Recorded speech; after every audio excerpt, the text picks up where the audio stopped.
চাঁদপুরে বেশ কিছু সমুদ্র থেকে ফিরে এসেছে মাছ নিয়ে ট্রলার এবং ইলিশ বোঝাই করে বেশ কিছু ট্রলার চাঁদপুর মাছঘাটে ভিড়েছে। যে ট্রলারগুলোতে প্রায় প্রতিটিতে যদি আমরা দেখি যে 1 থেকে 150 মণ করে, এমন প্রায় 12টি ট্রলার চাঁদপুরে ভিড়েছে, যেগুলো গভীর সাগর থেকে চাঁদপুরে বিক্রির জন্য মাছ নিয়ে এসেছে। আর ব্যাপারীরা জানিয়েছেন যে ইলিশের দরদাম ভালো হয় চাঁদপুরে এসেছেন, তবে যে পরিমাণ ইলিশ এখন সরবরাহ হয়েছে এতে কিন্তু দাম পড়তির দিকে। দক্ষিণের উপকূল এবং সাগরে এখন যে আকারে ইলিশ মিলছে, আসলে এগুলো খুব ছোট আকারের ইলিশ। আর সেই ইলিশগুলোর যারা বলেছেন জেলেরা যে এগুলো একবারে ছোট আকারের, এখনো যে মাছগুলোতে ডিম আসেনি। আর তারা বলছেন এবারে 22 দিনের যে নিষেধাজ্ঞা দেওয়া হয়েছে, সেই নিষেধাজ্ঞাটি মূলত সরকারের ভুল সিদ্ধান্ত। এবছর মাছ বেশি পাওয়া গেছে, কিন্তু আমরা মাছের এরকম দাম পাচ্ছি না।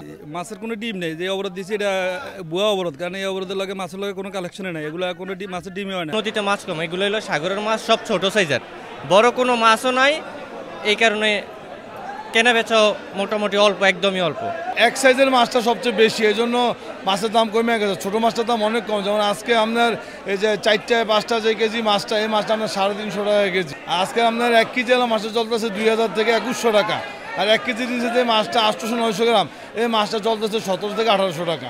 শত শত ট্রলারে করে ইলিশ শিকার করা হচ্ছে, যেগুলোতে ধরা পড়ছে এই আকারে ইলিশ।